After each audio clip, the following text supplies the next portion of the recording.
what happened to you on 9/11? Like, what's your personal story? How are you affected?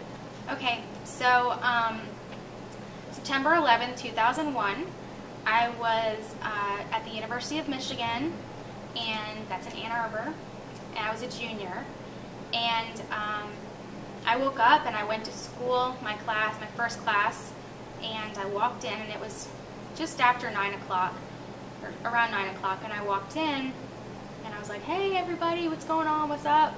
And everybody looked at me like I was crazy. I hadn't watched the TV or listened to the radio that morning, and I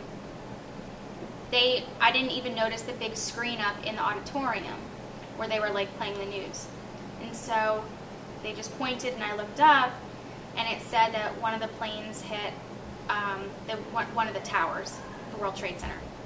And my heart just pretty much sunk, because I'm from New Jersey, and I'm from Monmouth County, New Jersey.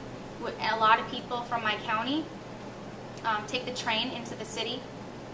That's what we call New York City, every single day, and work in the towers. And so, you know, this is before the second plane hit.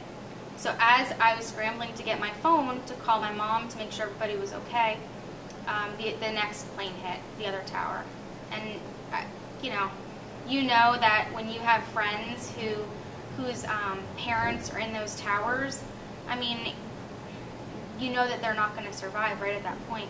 And I didn't know where my dad was, or my mom, my friend's parents, so I started calling and making sure that everybody was okay. And I called my mom multiple times, but I don't, the kids at this school, y'all were not even born, or maybe 3 years old at the time, 4. So you're not going to remember. But I remember like it was yesterday. And I couldn't get through to my mom, couldn't get through to my dad. My friends who live in New York City now, go to school at NYU or Columbia, couldn't get a hold of them. The lines were dead. And it was scary. I mean, what you saw on TV, you saw half of that building just fall to the ground. Knowing that your friends' parents are in that building, were in that building, it's heartbreaking, especially when you're across the country and there's really nothing you can do at the time.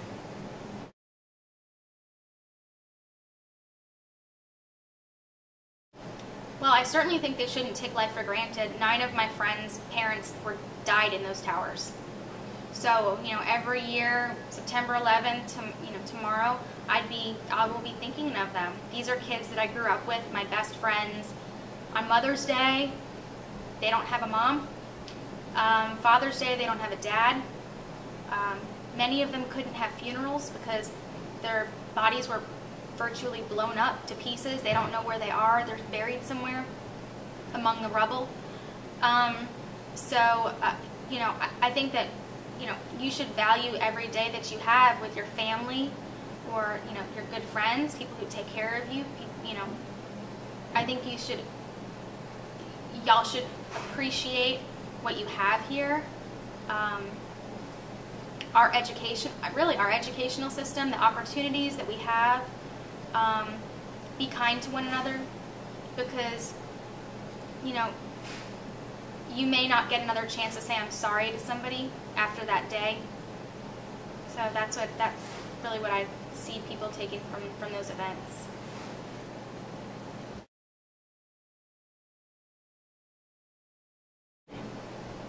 Gosh, I think when something like that happens and it's coming from another country, and people who are uncivilized, or who answer their problems with violence, I don't think that we can prevent that, because that is who they are, and I don't know how we as Americans can change them. But we can improve our methods of communication and safety, and we have alerts for everything now on our phones. If there's a flood watch, you get an alert. If there's a lockdown, you get an alert. So that helps, because people are able to get to safety quicker. But also doing the right thing, even though it's on a different level, if there's something unsafe at school that's happening, you can really be a hero by stopping that, by just telling an adult or the police officer on campus. If you see a gun, if people are talking about something that's illegal, or something that can really harm a lot of people, the right thing to do is to let an adult know, somebody in the administration, a teacher, or the police officer, because you can really prevent something tragic from happening.